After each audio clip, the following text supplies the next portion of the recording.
Hello, my friend. The world of magic, filled with legends and ancient tales, is opening its gates once again. Tonight, in the Gryffindor dormitory by the crackling fireplace, I will share another story with my friends. Join us, for the magic is about to come alive. Autumn pressed its cool palms against the castle, and Hogwarts answered with warm windows and the smell of pumpkins from the kitchens. The staircases settled for the evening. On the 7th floor landing beneath the stone griffin that guarded the headmistress's office, a niche stood empty. It had always held a figure, wings folded, feet tucked, a fairy carved from the same pale granite as the stairs. Now only a dust ghost showed where it had rested. Harry, Hermione, and Ron were heading for the common room when they saw the crowd. A prefect tried to shoo people back. The stair under the niche gave a groan. Its treads stiffened, the little flex that let the staircase pivot shrinking to nothing. "That's not normal," Hermione said. She touched the edge of the step and pulled her finger back. Colder. "Maybe someone nicked it," Ron said, squinting up at the empty niche. "Small enough, isn't it?" "Who'd steal a bit of Hogwarts?" Harry asked. Even as he spoke, the stair under his boot hardened like ice. The crowd scattered when Professor McGonagall arrived. She studied the bare hollow and the unmoving stair. Then the three of them, as if she'd expected to find them here. "Up," she said, and the griffin swung aside. In the office, she didn't sit. "Something old has been disturbed," she said. "There was a figure here called the Stone Fairy, not a simple statue, a keystone spirit bound to the castle's living stones." "The stones are alive?" Ron blurted. "In the way a forest is alive," Hermione said. McGonagall nodded. With the stone fairy in its place, the castle flexes.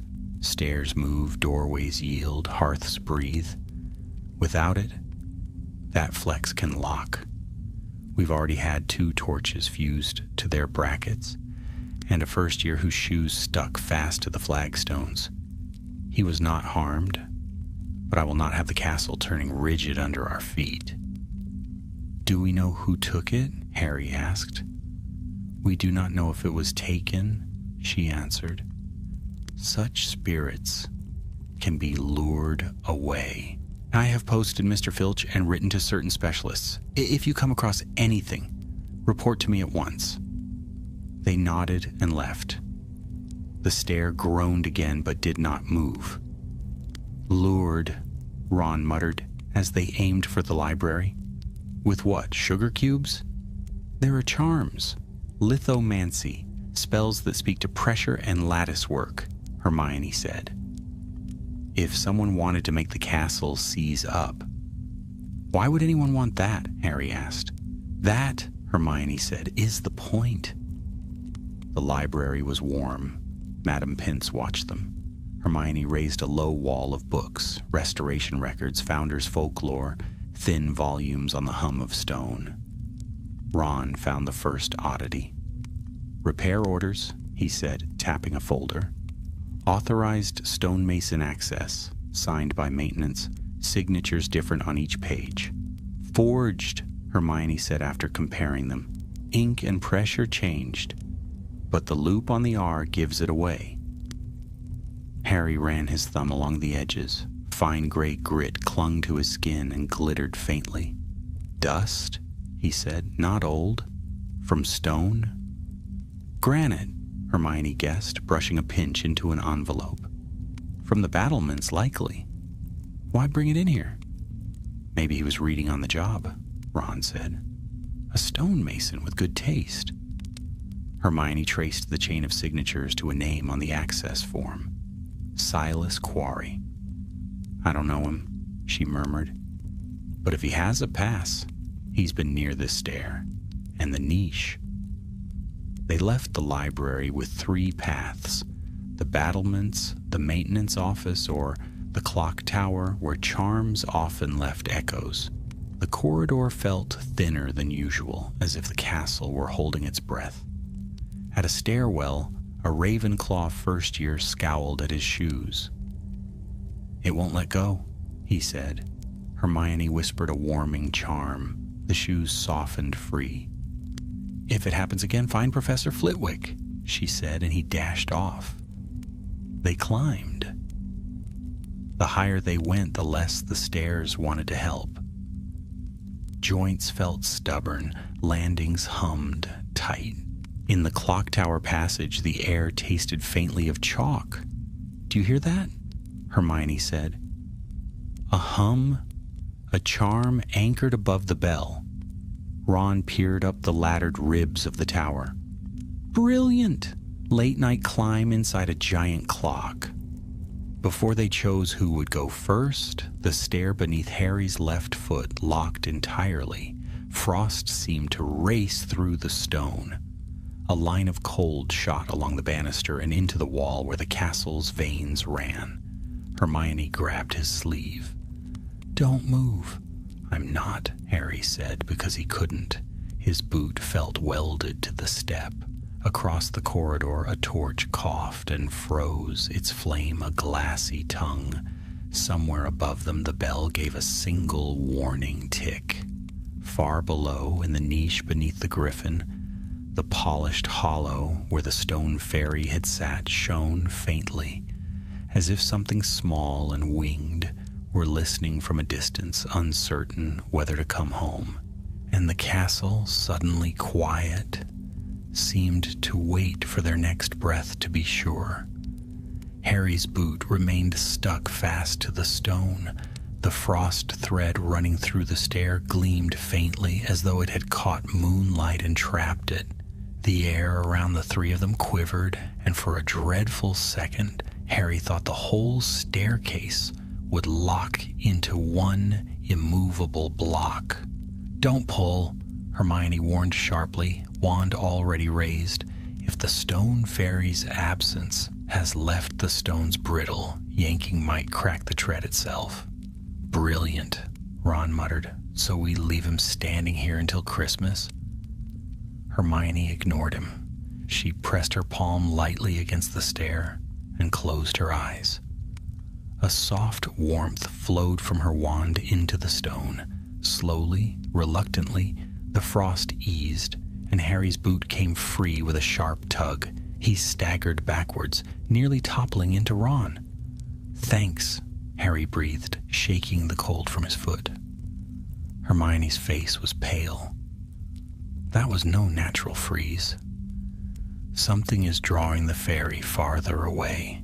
The castle's veins are stiffening. Did you feel how unwilling the stone was to release you? Ron pulled a face. If the whole place seizes up, we'll be sleeping in classrooms. The staircases won't budge, doors will jam, even the floors might glue us in place. Above them the bell ticked again, heavy and hollow, as though warning of a storm. They climbed into the narrow tower ribs. The beams creaked and gray dust rained down in lazy spirals. Up here the hum was stronger, a low vibration that shivered through their teeth. At the apex where the great bell hung, a crystal had been wedged into a joint in the stone. It pulsed faintly, as if beating with the castle's heart. Hermione inhaled sharply. That's a lure. Whoever said it knows exactly what they're doing. The fairy will be drawn to the stress points it creates. It's being pulled like a moth to a flame. Harry reached out, but she stopped him. Don't touch it. The feedback could lock your hand into stone. We'll need the right counterspell to detach it. Ron squinted at the crystal. Funny, doesn't look like much. Like something you'd buy at Borgin and Burke's for a sickle and a smile. Exactly, Hermione said grimly. Dark shop, dark tools. They descended in silence, each thinking of the same name, Silas Quarry, the supposed stonemason with a forged signature. The following day, the trouble spread.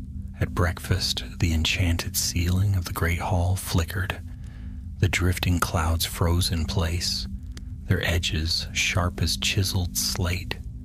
A pair of Hufflepuff second years found their quills stuck rigid to their desks, in charms. By afternoon, an entire corridor near the dungeons had become slick stone, trapping two unfortunate Slytherins until Professor Sprout managed to thaw the wall. Professor McGonagall's voice carried through the corridors by means of the enchanted notice system. All students are to remain in their common rooms after supper until further notice. Prefects will patrol. Report any stiffness in walls, floors, or stairs immediately. Ron groaned. That's it, we're trapped in the tower until we're old and gray. But Harry was watching Hermione. She had her nose buried in an old volume she'd smuggled out of the restricted section. The script was curling and faint. The founders bound a rhyme to the castle's wards, she murmured. A song of yielding.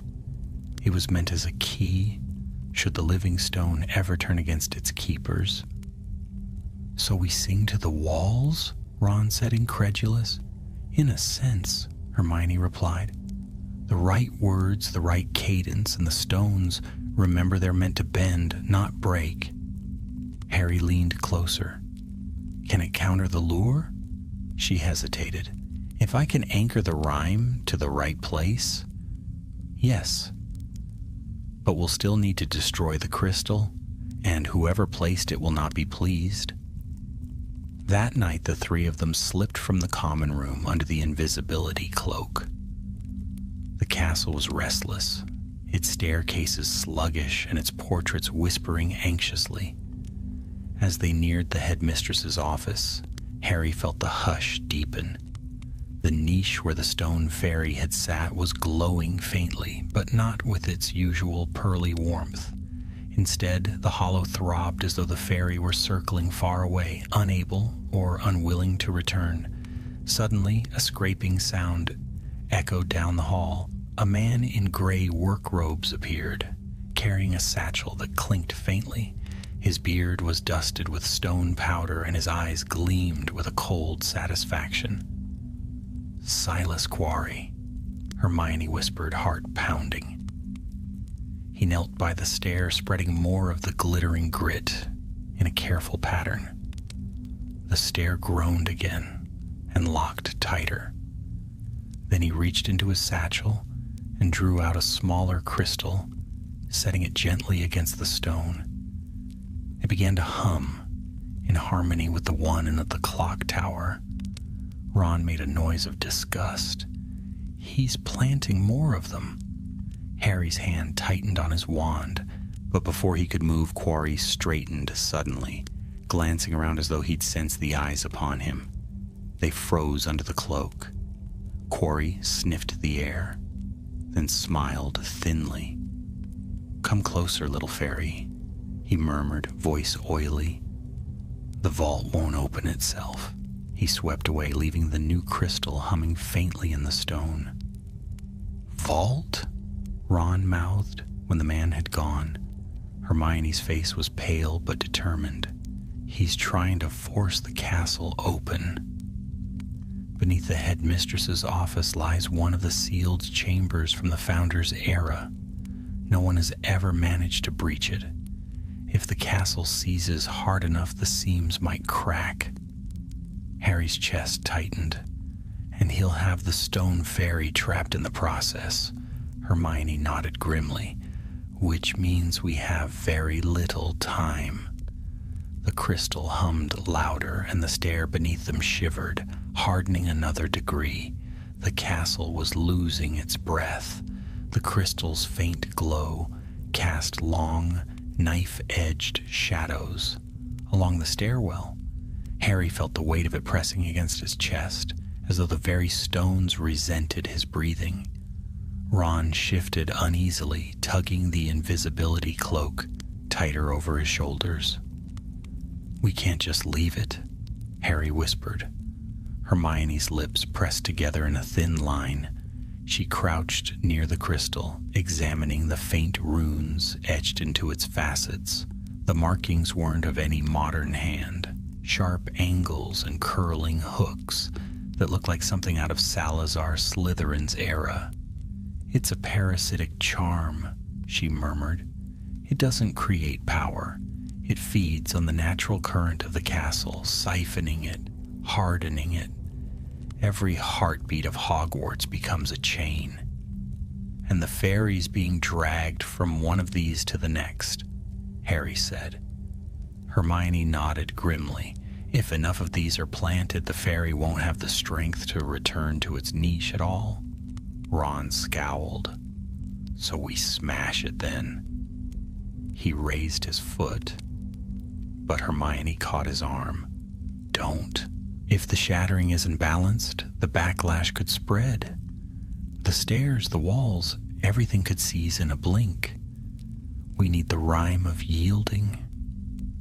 She opened the brittle pages of the old book she had carried, tracing her finger along the faint ink. "It's a verse the founders sang when they laid the first stones. It doesn't just command, it reminds the castle of what it is." She whispered the first line. The words had a strange lilt, half song, half spell. The crystal shivered faintly, its hum wavering for the briefest moment. Then it steadied again, louder, defiant. "It works," she said, her eyes alight. "But I'll need to anchor it at the source. That means the central hub." "The moving staircases," Harry said. Ron groaned. "Perfect. The trickiest place in the castle, and it's probably frozen solid already." The following day proved him right. After lessons, what little of them weren't disrupted by stubborn desks and doors that refused to open, the trio made their way toward the staircase tower. The great central well was eerily silent. Normally the air thrummed with the rumble of shifting stone as staircases glided into new positions. Now they hung stiffly in place, suspended in unnatural stillness. Harry leaned over the railing. The void below looked bottomless. The unmoving stairs frozen mid-flight like the bones of some giant creature. A few students lingered anxiously on the edges, whispering about being trapped. "They've stopped entirely?" Hermione said. "The fairy must be bound." Ron frowned. "If we're meant to get to the hub, how are we supposed to cross that?"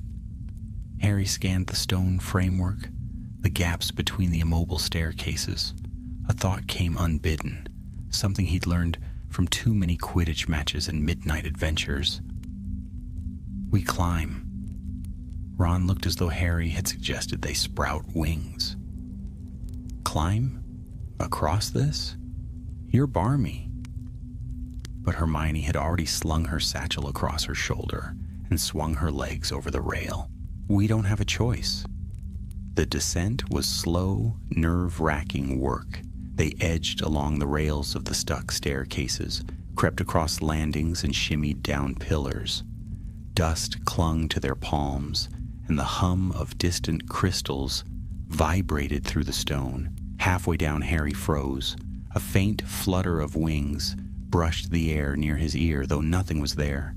Then he saw it, a shimmer, just at the edge of vision. Something small, fragile, translucent, hovering. The stone fairy. It was no mere statue. Its wings shone like cut glass, its face fine as etched marble, and its body glowed faintly with the warmth of moonlit stone. But it looked weak, its glow flickering, pulled back and forth, as though invisible strings tugged at it. "Look," Harry breathed. Hermione gasped. "It's trying to return to the niche, but the lures are holding it." The fairy darted a few paces upward, then was yanked back, its tiny arms straining against nothing. A whimper, faint as creaking rock, escaped its lips. Ron's fists clenched. "We've got to help it." Before Harry could reply, a voice echoed from below. "Careful, little thing. The more you struggle, the stronger the chains will hold." They ducked behind a pillar. Silas Quarry stood on a platform below, another crystal in his hand. He set it into a crevice, muttering words too low to catch.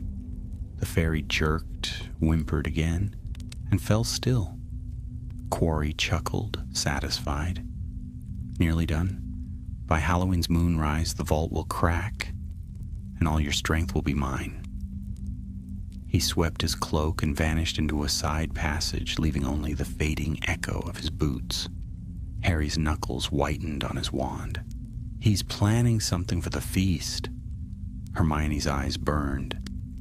"Then we stop him before he finishes planting the last crystal." They climbed the last stretch and reached the hub. Here, where all the staircases met in a tangled junction, the humming was strongest. A cluster of crystals had been wedged into the joints, each one pulsing in rhythm, locking the stairs in place like frozen gears. Hermione opened her book, steadying her breath. "This is where the rhyme must be sung. Harry, Ron, break the anchor when I give the word." Harry nodded, heart hammering. The stone fairy hovered nearby, faintly glowing, as if waiting. Hermione raised her voice. The ancient words spilled out, strange yet beautiful, carrying on the still air. The crystals shivered. The fairy perked up, trembling wings unfurling a fraction. "Now!" she cried. Harry and Ron struck at the nearest crystal. It cracked with a piercing shriek, and the stairs beneath them lurched, trying to move. Dust showered down, and the fairy surged forward, its glow strengthening. But at that very moment, a blast of cold light erupted from the shadows. Silas Quarry had returned, wand raised, fury blazing in his eyes. "You meddling brats," he roared. "Do you know what power you're toying with?" The hub shook violently. Crystals pulsed erratically, some breaking, others strengthening. The fairy darted toward Hermione as if seeking shelter. Harry raised his wand, ready to meet Quarry's curse. The battle for the heart of Hogwarts had begun. The hub of the staircases trembled, as though the entire castle had drawn in its breath and held it. Dust cascaded from the rafters, and the suspended stairs groaned under the sudden strain. Silas Quarry stood on the far side, his wand a jagged rod of blackthorn, his satchel heavy with more crystals that clinked ominously. His eyes glittered, gray as the granite dust smeared into his beard. "You children," he hissed, his voice carrying across the well, scuttling about, as if you understand the work of centuries. "Do you know what waits beneath this castle? Do you know what the founders hid from even their own heirs?" Harry raised his wand. "Whatever it is, you won't be the one to open it." Quarry laughed, a hard, grating sound. "The stone fairy is not yours to protect. It is a tool, nothing more. The wards it feeds are shackles. Shackles forged by founders too timid to wield their true power. But He raised the satchel. "I will break the locks, and when the vault, beneath the headmistress's chair, yawns wide, all the secrets the founders buried will be mine." Hermione's voice rang clear, fierce with defiance. "The fairy isn't a tool. It's a guardian. The castle lives because of it. Without the fairy, Hogwarts isn't Hogwarts." The stone fairy trembled at her words. Its glow flared faintly, but the invisible chains dragged at its wings, yanking it back toward the humming crystals. Quarry's smile turned thin. "And you'll hand it over to me, or watch your precious school turn to stone around you?" With a flick of his wand, the crystals embedded in the hub flared. The stair they stood on jolted violently, nearly pitching them into the abyss. "Spread out," Harry shouted. He lunged to the side, dragging Hermione down with him as a beam of icy blue shot from Quarry's wand and shattered the stone where they had been standing. Ron scrambled to the far railing, fumbling in his pocket for a handful of dung bombs he'd kept since last term. "Oi, Quarry!" Ron bellowed. He lobbed one across the hub. It burst at Quarry's feet in a noxious puff, distracting him long enough for Harry to fire a stunner. The red bolt flew true, but Quarry deflected it with a sweep of his wand, sparks spraying. "You think schoolboy tricks will stop me?" he sneered, but the distraction gave Hermione her chance. She stood, book open in one hand, wand raised in the other, and began chanting the Founder's rhyme. The ancient words echoed, filling the stairwell with a resonance that reached beyond sound. The stones quivered. The fairy's glow strengthened, as if fed by the rhyme. Quarry's eyes widened. "No!" He thrust his wand toward her. A lash of stone burst from the wall, snaking toward her ankles. "Protego!" Harry shouted. A shimmering shield burst into place, deflecting the strike. The lash rebounded, snapping back against the wall with a thunderous crack. Ron hurled another dung bomb, then dashed across a frozen stair that led toward Quarry. "We've got to smash his crystals," he shouted. "Go!" Harry called back. The fairy darted toward Hermione, its frail arms outstretched, wings shimmering brighter with every syllable of the rhyme. Quarry snarled, firing curse after curse, but Harry met him spell for spell, red and blue bolts colliding midair with showers of sparks. "Stupefy! Expelliarmus!" The spells rebounded wildly, striking the stiffened stones. One staircase shuddered, breaking free with a deafening groan. It swung violently, nearly tearing itself loose from the walls before freezing again, caught in the half-dead wards. Students above screamed in fright, scrambling back from the edges. "Keep singing," Harry shouted over the chaos. Hermione's voice rose, her tone commanding, coaxing the very walls to remember their purpose. The fairy's chains flickered, loosening. It let out a sound like the ringing of a chisel against stone, then burst free with a flash of blinding light. It darted straight into Quarry's satchel, scattering the crystals inside. They clattered across the stone floor, their hums faltering. Ron seized the chance, stomping down with all his weight on the nearest one. It shattered, a shriek of magic piercing the air. The stair beneath them shifted suddenly, lurching toward life.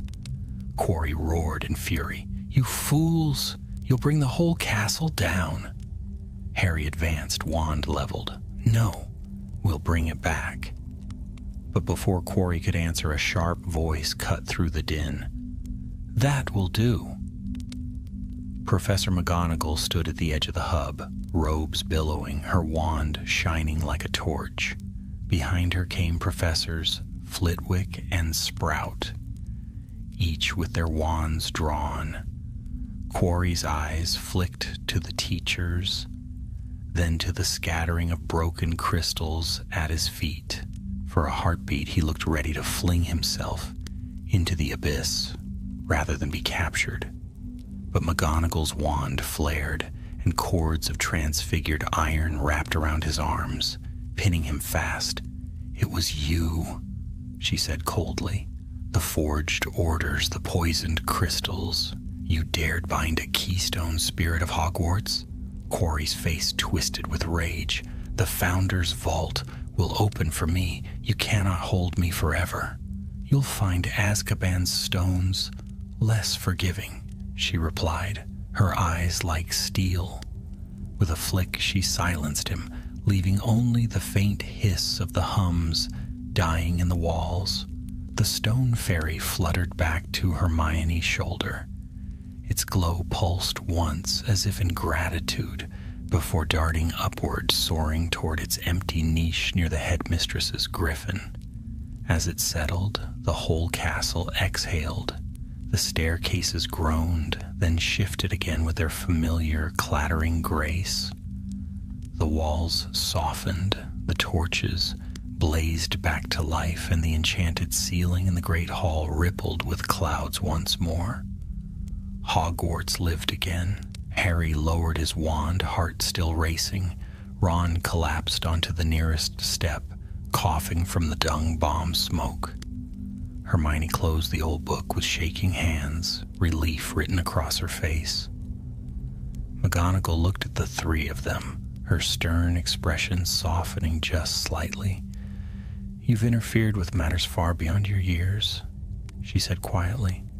"But once again it seems Hogwarts owes you a debt."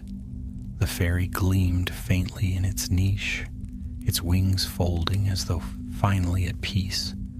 And somewhere far below, deep in the roots of the castle, the sealed vault slumbered on, untouched, unbroken, but no longer entirely forgotten. The dungeon smelled of damp salt that night, as if the sea itself had been bottled within the stones. Quarry sat shackled to a chair, his wrists bound by enchanted manacles that glowed faintly whenever he tugged.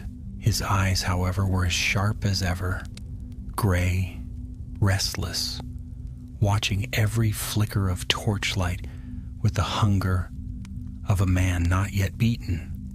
Harry, Ron, and Hermione were not supposed to be there.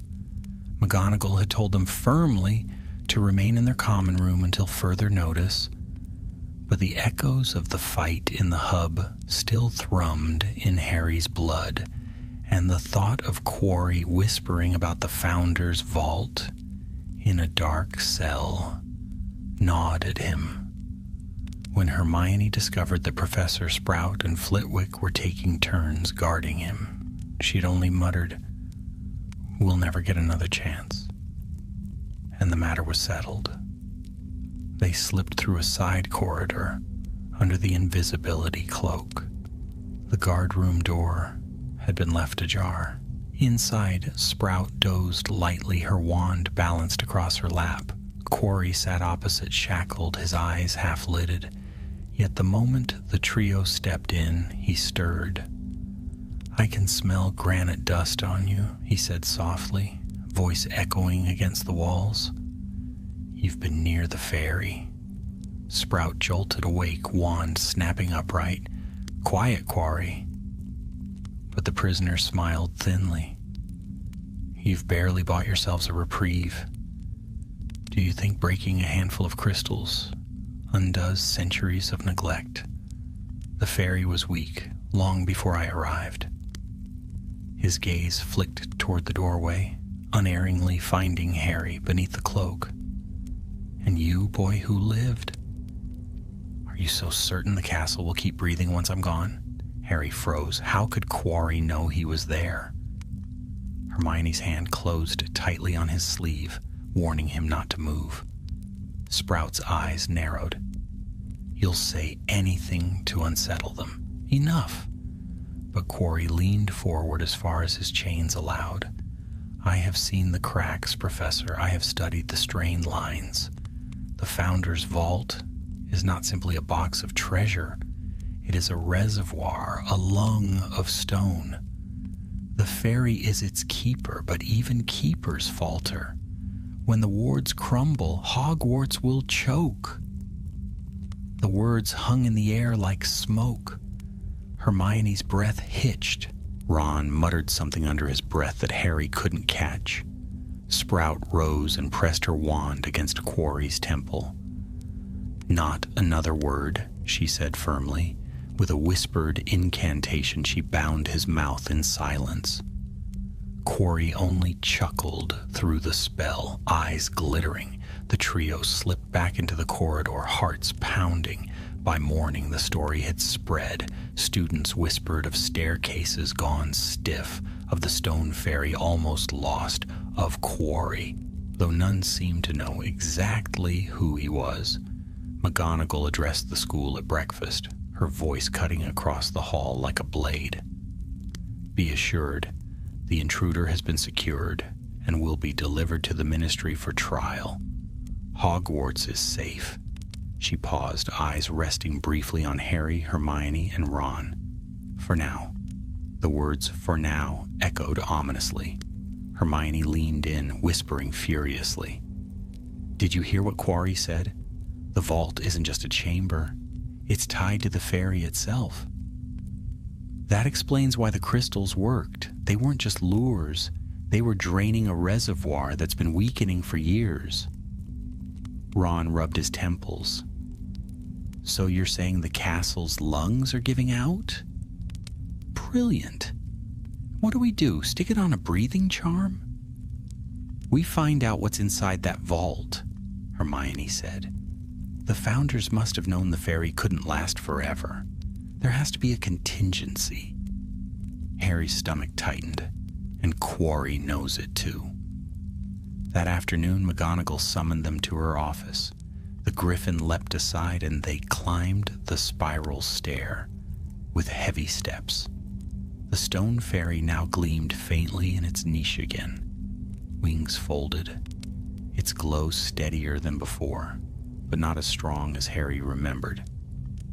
Inside, McGonagall's desk was piled with reports, parchments scrawled with diagrams of the castle's wards, and more than one ministry seal already broken.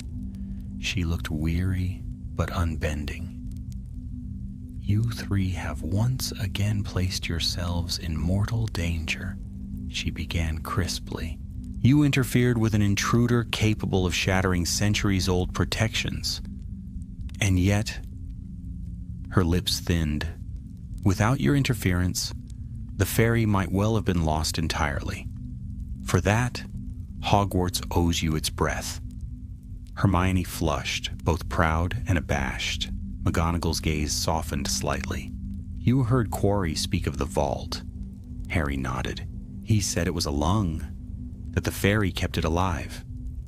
McGonagall's eyes darkened. I cannot confirm all his words, but it is true that the founders sealed something beneath this office, a chamber never opened, not even by Dumbledore. Its entrance has resisted every charm, every key. Hermione's voice trembled with awe. Do you know what's inside? No, McGonagall admitted. Only that the wards are older than the castle itself. They may predate even Godric's laying of the first stone. Ron swallowed. And Quarry wanted it open. McGonagall inclined her head. Yes, and though he will be taken to Azkaban, others may come. Borgin and Burkes has long sniffed after Hogwarts' hidden veins. Hermione leaned forward.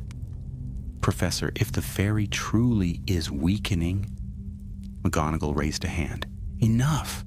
The ministry will investigate. For now, your task is to be students. Attend your lessons. Stay clear of the dungeons. Leave the fairy to the professors. But Harry caught the faintest tremor in her tone. For all her steel? Even McGonagall was afraid. That night sleep eluded him. In his dreams, Harry saw the stone fairy's wings stiffening, feathers calcifying into jagged rock. The staircases froze mid-flight, trapping students in silent corridors. And deep below, a vault door cracked, releasing a sigh of cold breath that smelled of dust and centuries. He woke drenched in sweat, the dormitory silent but for the snores of his friends. Yet he could have sworn he heard faintly the tick of the clock tower crystal that had not been destroyed. A reminder, a warning. The fight was not over. October settled thick and golden over the grounds of Hogwarts. The trees along the Black Lake were clothed in fire-colored leaves, and the wind that came through the castle windows carried the crisp bite of autumn. Students whispered eagerly of the coming Halloween feast, and the kitchens bustled with the promise of roasted pumpkins and spiced cider. Yet beneath the cheerful chatter, there ran a quiet current of unease. For though the stone fairy had been restored to its niche, its glow had not fully returned. Harry noticed it every time he passed the headmistress's office. The wings drooped, the shimmer faltered. The fairy seemed tired, as if it were forcing itself to keep the castle alive, one heartbeat at a time. Hermione was relentless. She prowled the library by day and scribbled late into the night. Hunting through dusty tomes of Hogwarts founding, she whispered of wards, of ancient runes, of forgotten chants that might strengthen the fairies' bond. Ron grumbled and dragged his feet, but he followed nonetheless, muttering, "If this thing gives up in the middle of the feast, don't say I didn't warn you." Harry, however, found his thoughts circling back to Quarry's words in the dungeon. The vault is a lung. What had the founders sealed away? Treasure? Cursed artifacts? Or something living? Something that breathed still? His scar did not burn, yet the old, familiar weight of dread pressed against him. One evening, while Hermione traced a web of runes across a roll of parchment, Neville entered the common room with dirt smudged across his robes. "Greenhouse 3 has cracks," he said nervously. "Professor Sprout thinks it's the castle's strain again. The fairy must be stretched too thin." Hermione's quill halted. "Cracks? Already?" Neville nodded. The vines wouldn't climb the wall. They just stiffened, like they were clinging to a gravestone. Harry and Ron exchanged glances. The problem was spreading. Hermione rolled up her parchment with a snap. "Then we can't wait for the ministry. We have to see the vault ourselves." Ron's mouth dropped open. "The vault? You heard McGonagall? It's sealed? Even Dumbledore never—" "Exactly," Hermione said. "But Dumbledore didn't have the rhyme of yielding. If it ties the fairy to the wards, maybe it also ties the vault. There could be answers inside." Harry's heart gave a hard thump. Dangerous, yes, but every instinct told him Quarry had only scratched the surface. If the fairy failed, the castle would wither, and no ministry committee would arrive in time to save it. He nodded. "We'll go tonight." Under the cloak once more, they crept through quiet corridors. The staircases shifted sluggishly, as though still reluctant to move, but they obeyed. The portraits frowned down at them, whispering in tones too low to catch. When they reached the griffin, the fairy stirred faintly in its niche, as though sensing their intent. Harry raised his wand. "Alohomora!" The griffin grated aside, the spiral stair unfurling upward. They climbed to McGonagall's office, dark and silent. The sorting hat snored softly on a shelf. Fawkes's perch stood empty. Papers rustled faintly in a draft. At the center of the floor, directly before the headmistress's desk, lay a pattern of stone unlike the rest. The flagstones here formed a perfect circle, their edges etched with runes that shimmered faintly in moonlight. Harry realized he'd walked across this circle countless times without noticing. Hermione knelt, tracing the markings with her fingertips. "This is it. The seal." Ron leaned over her shoulder. "Looks like a giant coin. Are you sure you want to poke it?" "We don't have a choice," she whispered. She opened her book, lips moving as she recited the rhyme. The words filled the office, low and strange, and the runes glowed brighter. The fairy fluttered in its niche, wings twitching. The circle trembled, dust spilling into the cracks. Then, silence. Harry held his breath. The stone shifted. With a grinding sigh, the circle sank inward, revealing a narrow spiral stair that wound into darkness. Cold air rushed upward, smelling of age and deep earth. Ron swallowed audibly. "Well, I suppose we're going down." Harry tightened his grip on his wand. "Stay close." The stair seemed endless, twisting deep into the foundations of the castle. The air grew colder with each step, their breath misting. At last, they emerged into a vast cavern lit only by the glow of their wands. In the center stood a great stone chest, taller than Hagrid, carved with the crests of the 4 founders. Chains of iron wrapped around it fused to the floor itself. The chest pulsed faintly as though something inside breathed. Ron's voice cracked. "That's not a treasure chest." Hermione's eyes were wide, reflecting the glow. "It's a heartstone. The founders built it to anchor the fairy. This is what keeps Hogwarts alive." As if in answer, the chest gave a deep, resonant thrum. Dust rained from the cavern ceiling. The fairy's faint glow could be seen far above, trickling down the stairwell like moonlight. But even as they stared, Harry noticed something else. A crack, thin but jagged, running along one side of the chest. With every thrum, it widened a hair's breadth. And from that crack, a faint, cold mist seeped out, curling around their ankles. Harry's scar prickled faintly, though not with Voldemort's touch. This was older, stranger, Hermione whispered. If Quarry had broken the fairy entirely, the chest might have burst. We don't know what's bound inside. Ron stepped back hastily. Maybe we don't want to know. But Harry could not look away. Something inside the chest shifted, just enough to stir the mist, and with it came a whisper, so faint he thought he imagined it. A voice like stone, grinding on stone. "Free me." The cavern shuddered. The cavern's silence pressed upon them, heavy as the tons of rock overhead. The faint mist curling from the crack in the chest clung cold to their legs. Harry's wand light flickered across the carved sigils of the founders.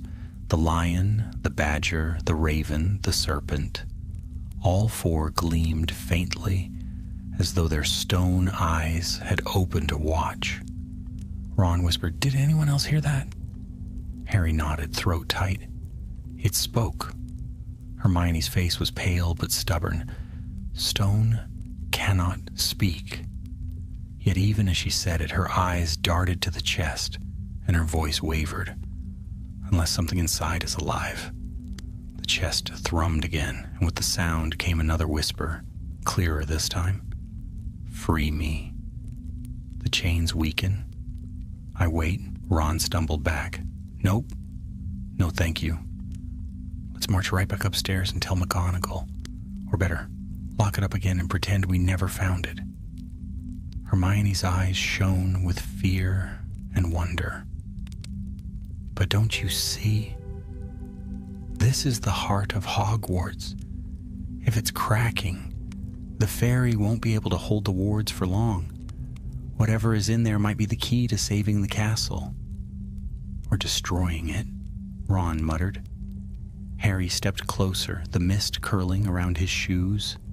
If Quarry had opened it, what would have happened? Hermione hesitated. "I don't know." The chest gave a long sigh, stone grinding against stone. The crack widened a hair's breadth.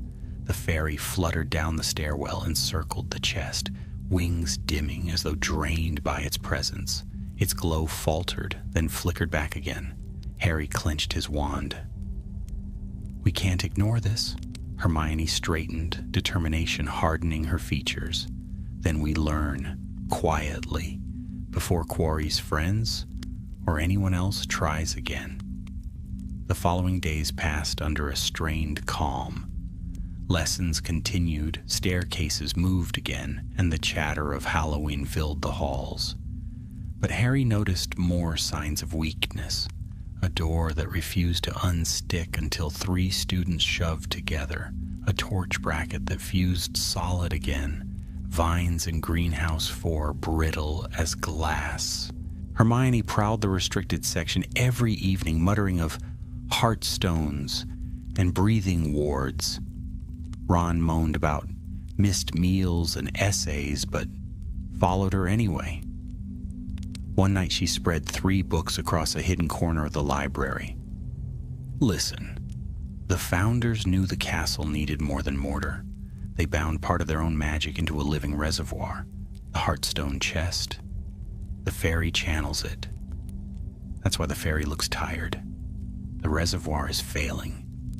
Ron frowned. And if it fails, the wards collapse. The staircases, doors, portraits, they're all tied to it. Hogwarts would become just stone, no life.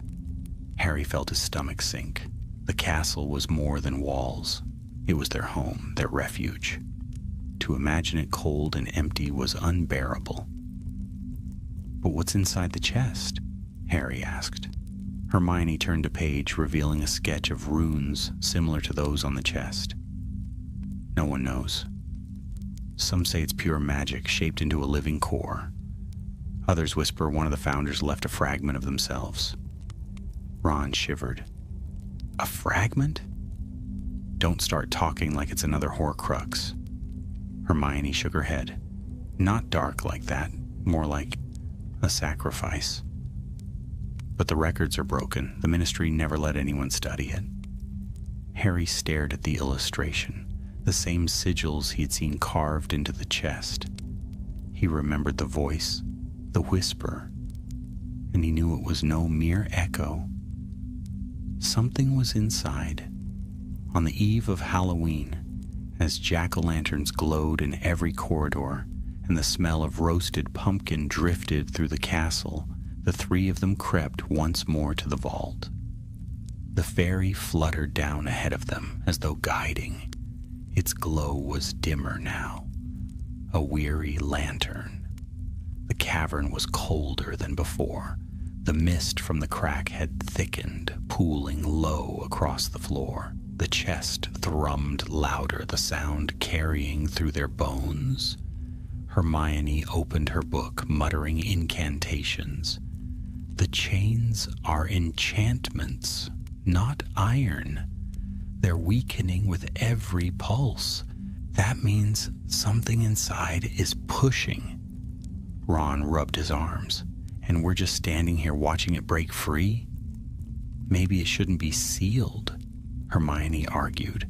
Maybe it was meant to wake when Hogwarts was in danger. Or maybe it was meant never to wake, Harry said quietly. He could still hear the whisper curling from the crack. Free me.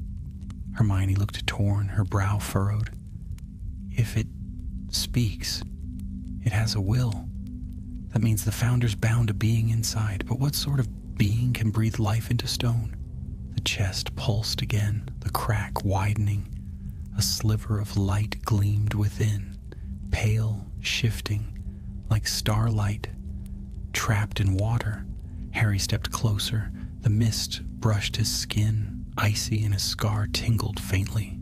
The voice grew stronger, not spoken aloud, but inside his mind. I kept the castle alive. They bound me when they feared my strength. Now I fade, free me, and Hogwarts will breathe anew. Harry staggered back. Hermione caught his arm. Harry, what did you hear? He swallowed hard. It spoke to me. It said it kept the castle alive, that the founders bound it because they feared it. Ron's eyes widened. Brilliant. That sounds exactly like something safe to unleash under a school. But Hermione's eyes blazed with conflicted hope. If it truly sustains the wards, the fairy fluttered desperately, circling the chest, its wings dimming with every pass. It darted toward Harry, hovering before his face, eyes wide with pleading light. Then it shot back to the chest, striking the crack with its tiny hands, as though begging him to open it. Harry's heart pounded. The fairy wanted it free. But was that because it would save Hogwarts? Or because it shared its prison's doom?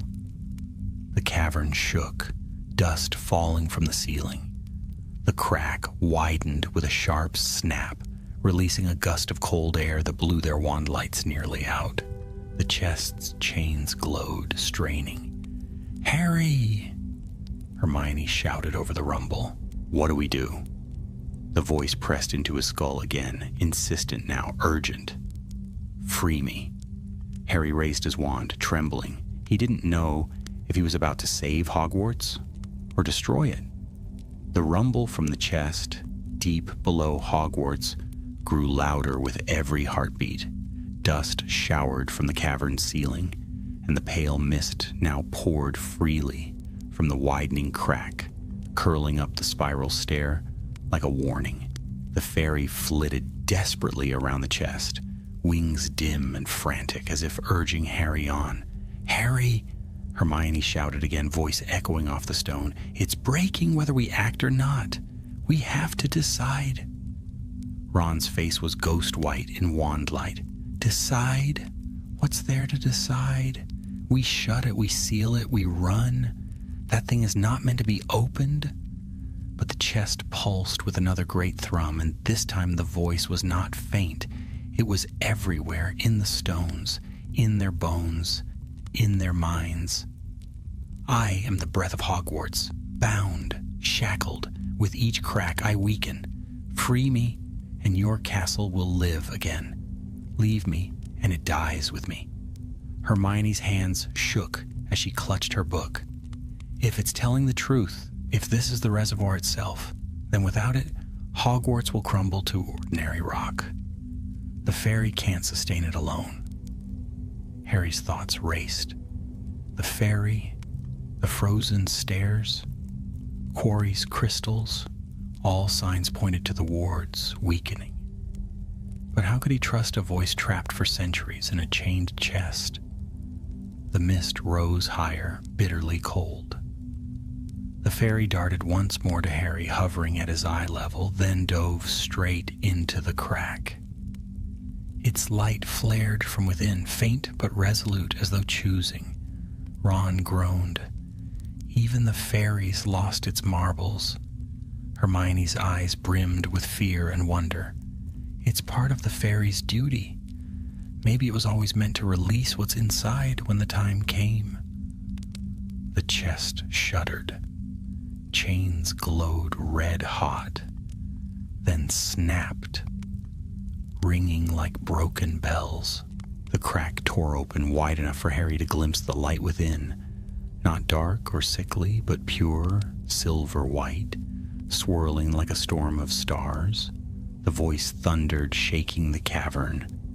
"Now, Harry Potter, speak the rhyme, free me or watch Hogwarts fall silent forever." Harry's wand trembled in his hand. He turned to his friends. Hermione's face was set, pale but unwavering.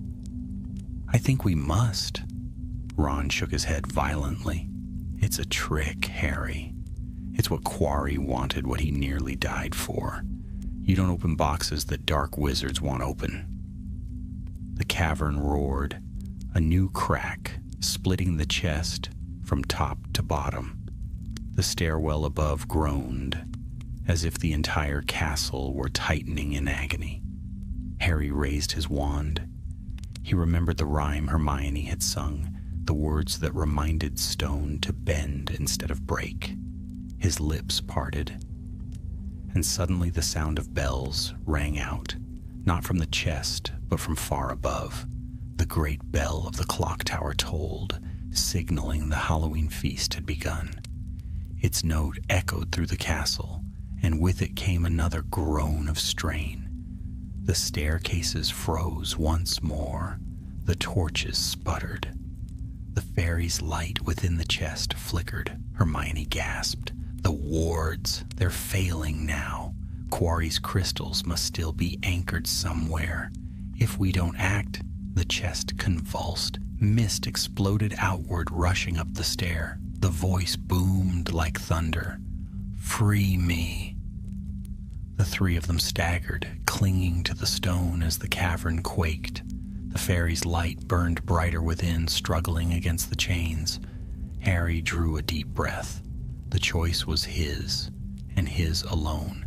Would he speak the rhyme and unleash whatever the founders had locked away, or seal it again and gamble that Hogwarts could endure?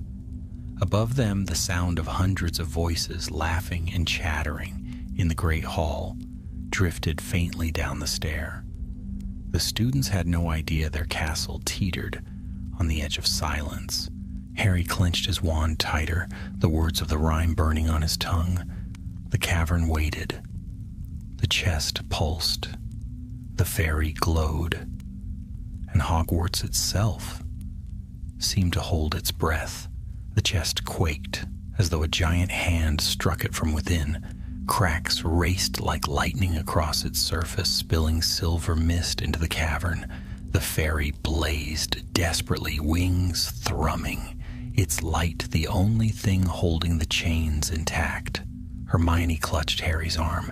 "Harry, say the rhyme, now!" Ron shook his head wildly. "Don't you dare! We don't know what's in there. You'll doom us all."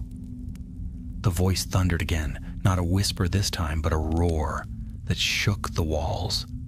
"I am the breath of Hogwarts. Free me or your castle dies."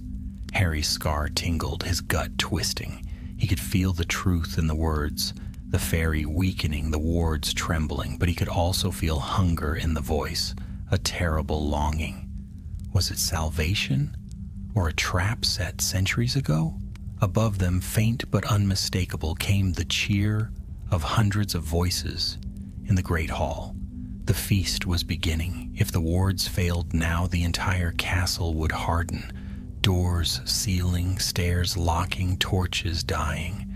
The chest groaned again. A chain snapped and fell with a clang that echoed into eternity. The fairy faltered mid-air, then pushed itself into the widening crack, its glow spilling through like a lantern forced into darkness. Hermione's voice rose in desperation. "Harry! It can't hold much longer!" The words of the rhyme clawed at his throat, demanding to be spoken. Harry's lips moved, and the cavern exploded with light. The crack ripped wide, shattering the last chain. The chest burst apart in a storm of dust and mist, shards clattering to the ground like broken bells. The fairy was flung aside, tumbling to the floor, its wings dim and trembling. From the ruin rose a figure. It was tall, wrought of light and stone, wings vast and jagged, as if carved from marble. Its face was both beautiful and terrible, shifting between the likenesses of all four founders. Its eyes blazed like molten silver. The cavern shook as it spread its wings, dust and wind billowing. "I am the breath. I am the keeper. Bound I was until the unworthy feared me. Now I am free." Hermione stumbled back, her book clutched to her chest. It's not just a reservoir, it's a being. The founders bound a living guardian into stone itself." Ron's face was ashen. "And now it's loose." The creature lowered its gaze upon Harry, and for a terrible moment he felt the weight of centuries press against him. "You freed me," it intoned. "The castle shall breathe once more." The cavern rumbled.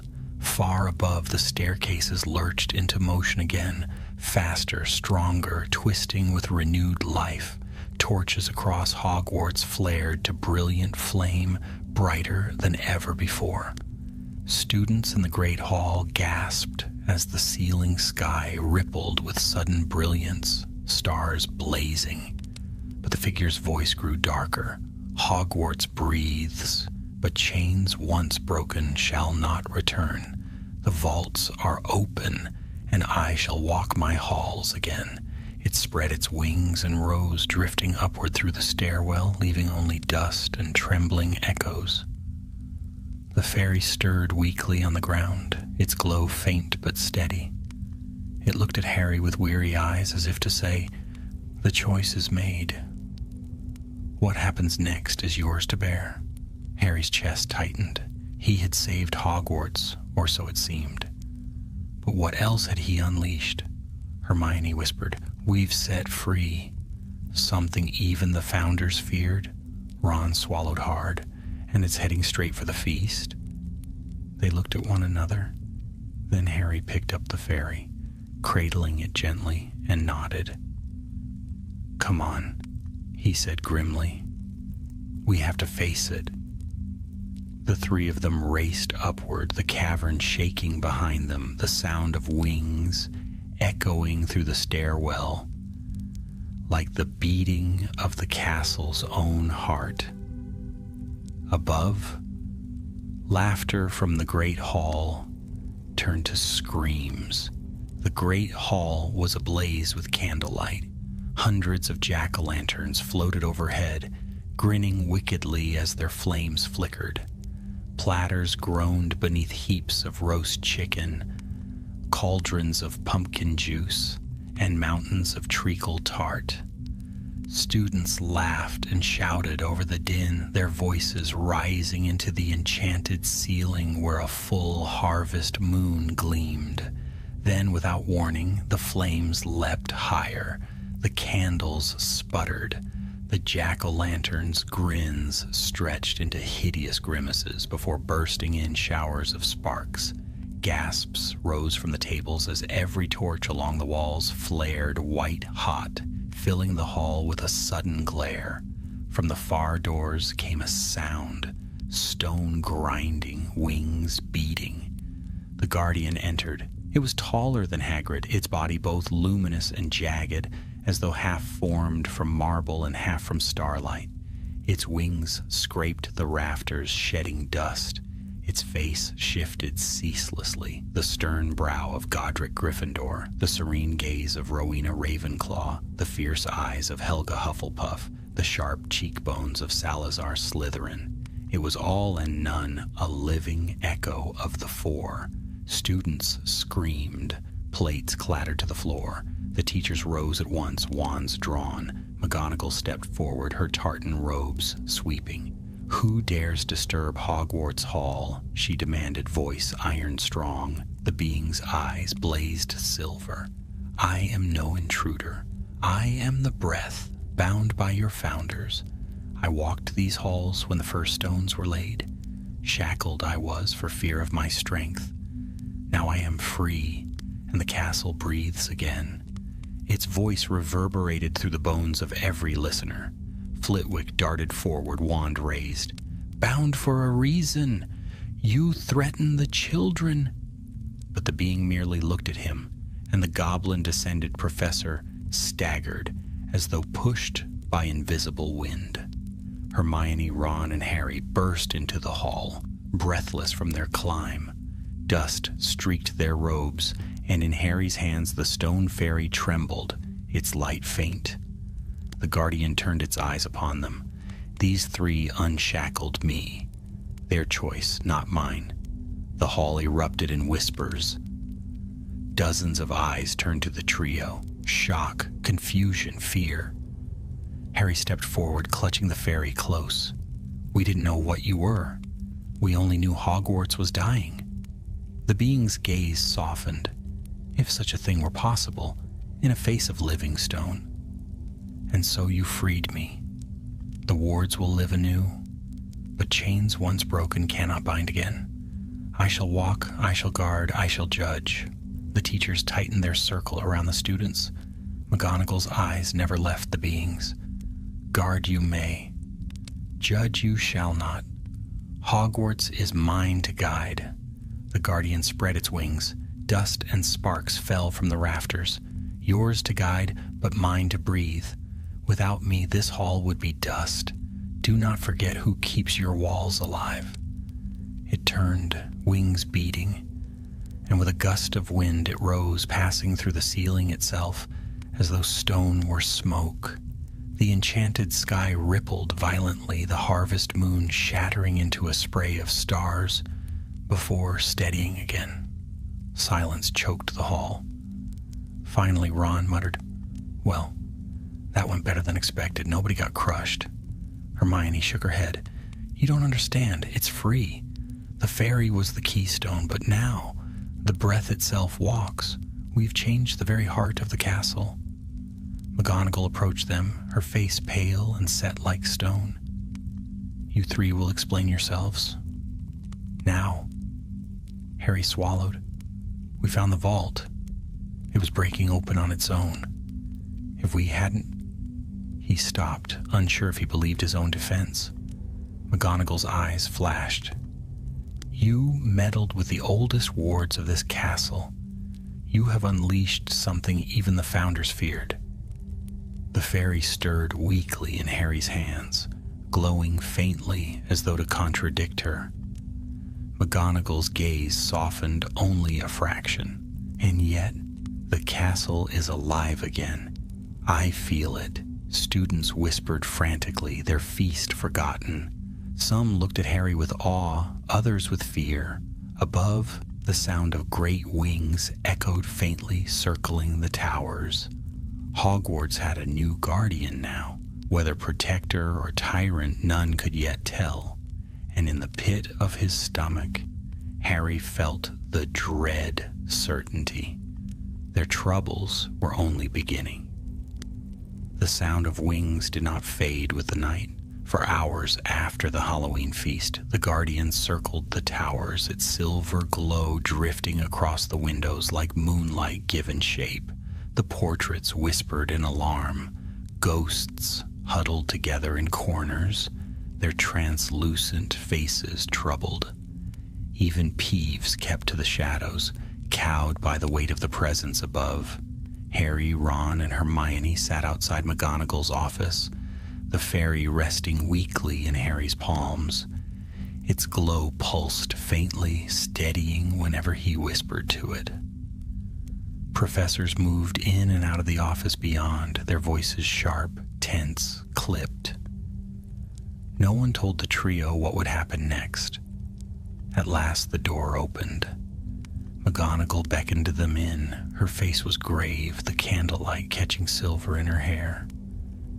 You will tell me everything, she said quietly. From the moment you first found the empty niche to the instant the chest broke. They spoke in turns, voices tumbling over each other. The stolen fairy, Quarry's crystals, the rhyme, the vault, the whisper in the mist. McGonagall listened without interruption, her lips pressed into a thin line. When they finished, silence hung like a weight. Finally, she said, You freed a being even the Founders dared to chain. Hogwarts breathes because of it, but Hogwarts may tremble beneath it as well. Hermione asked timidly, What is it, Professor? McGonagall's gaze shifted to the fairy in Harry's hands. Old records speak of a spirit drawn from the very breath of stone itself. The Founders called it the anima lapis, the soul of the rock. It gave their castle life, but it grew strong, too strong.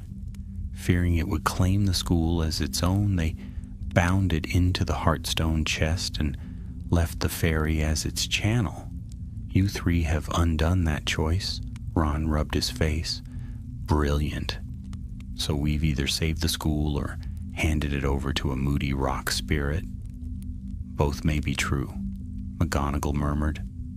A sudden boom shook the windows. All turned sharply. Through the glass, they saw the Guardian alight upon the astronomy tower, wings folding like great slabs of marble. Its silver eyes glared down across the grounds. McGonagall's jaw tightened. I will confront it. Harry rose. We'll come too. You most certainly will not, she snapped. But the fairy stirred in Harry's hands, glowing brighter for the first time in days. Its wings beat once, twice, and then it slipped free, darting to hover before his face. Its eyes shone with quiet insistence. McGonagall saw the exchange, and her expression softened with reluctant understanding. Very well, but you will stay behind me. The night air on the tower was sharp and cold. The guardian loomed at the edge, wings half spread, its body gleaming like moonlit marble. "You return," it said, voice echoing in their chests. Headmistress, heir of founders, bearers of choice.